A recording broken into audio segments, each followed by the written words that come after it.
அனைவருக்கும் வணக்கம். இன்று மார்கழி 3ஆம் நாள். திருப்பாவை பாசுரம் 3.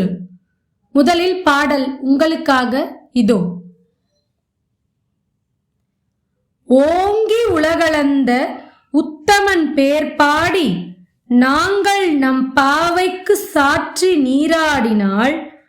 தீங்கின்றி நாடெல்லாம் திங்கள் மும்மாறி பெய்து ஓங்கி பெருஞ்செந்நூலோடு கயலுகள பூங்குவளை போதில் பொறிவண்டு கண்படுப்ப தேங்காதே புக்கிருந்து சீர்த்த முளை பற்றி வாங்க குடம் நிறைக்கும் வள்ளல் பெரும் பசுக்கள் நீங்காத செல்வம் நிறைத்தேலோர் எம்பாவாய்.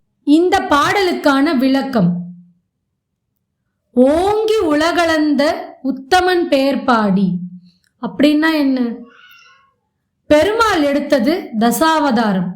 அதுல 3வது அவதாரம் தான் வாமன அவதாரம்.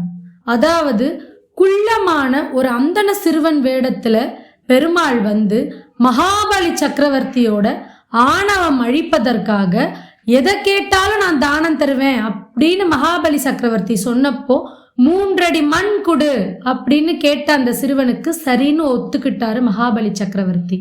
அப்போ சிறுவனா வந்த பெருமாள் திடீரென்று விஸ்வரூபம் எடுத்து ஒரு அடியில மண்ணுலகத்தையும் இன்னொரு அடியில விண்ணுலகத்தையும் அளந்துட்டு இன்னொரு அடியை நான் எங்க வைக்க அப்படின்னு கேட்டப்போ மகாபலி சக்கரவர்த்தி தவிச்சு நின்னப்ப இன்னொரு அடியை என் தலைமையில வையுங்க அப்படின்னு ஆணவம் அழிஞ்சு அவர் பாதம் பணிஞ்சாரு.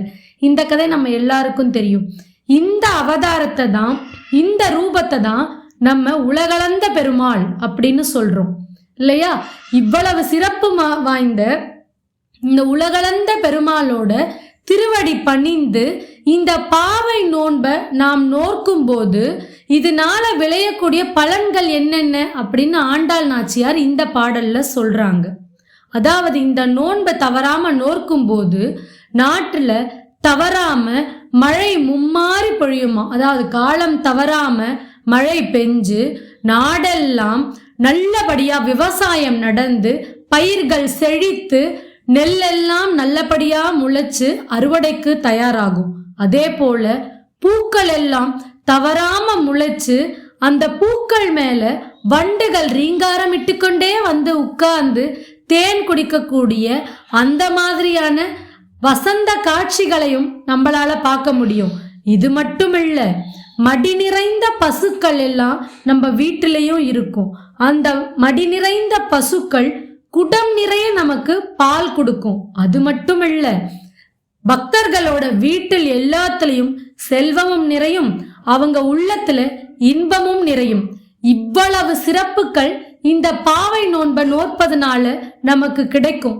அதனால எல்லோரும் வாங்க, இந்த நோன்பிருந்து இந்த பாடலை பாடி பெருமாளை வணங்குங்க அப்படின்னு ஆண்டாள் நாச்சியார் நம்ம எல்லாரையும் அழைக்கிறாங்க.